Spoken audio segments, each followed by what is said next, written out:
General, tanong lang ho ako. Ah, para ho yung sinabi niyo, iba yung Maguindanaoan, iba ho yung Tausug, iba ho yung Maranao. Sa tingin ko ho, parang divide and conquering argument na yan.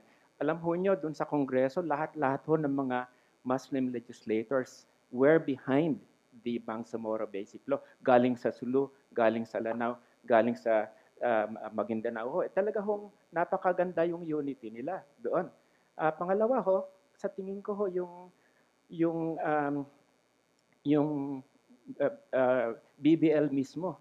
Kung mismo ho yung mga ating mga constitutional delegates na buhay pa doon sa 1987, lahat ho sila sinabi constitutionally compliant.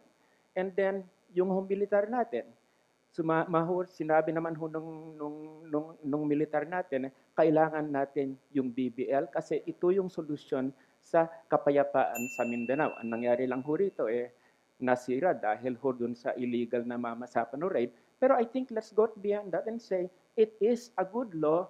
It needs to be passed in order to satisfy the needs of the Moro people for real autonomy. Hindi ho ba it's a very reasonable position na ibigay ho ito sa ating mga kapwa Muslim ho na our brothers and sisters?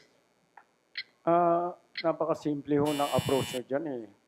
Actually, nagsasalita dyan, hindi naman nakausap niyo ba yung people on the ground? Sa Kongreso kayo nakikipag-usap, yan sa kongresista, nako, gusto lang niya maboto eh.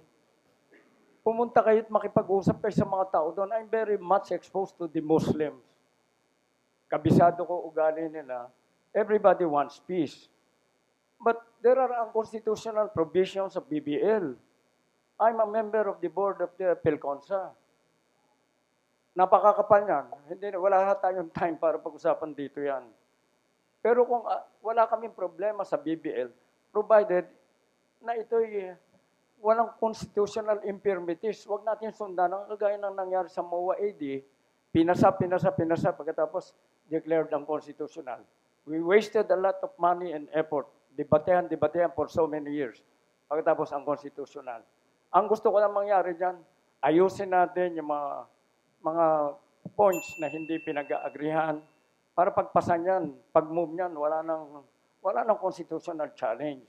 Huwag natin pagurin ng tao, huwag natin ubusin ng pera, puro debate, pagkatapos mangyayari.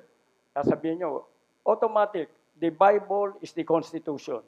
Anything that does not follow the Constitutional, and that does not follow the Constitution and the law, forget it. Huwag na lang tayong magpa-elect sa Senate. Huwag na tayong gumawa ng batas. Abolish na lang ang Congress. One-man rule na lang tayo kung ganyan. We do not need the Senate and Congress kung i-violate natin ang law.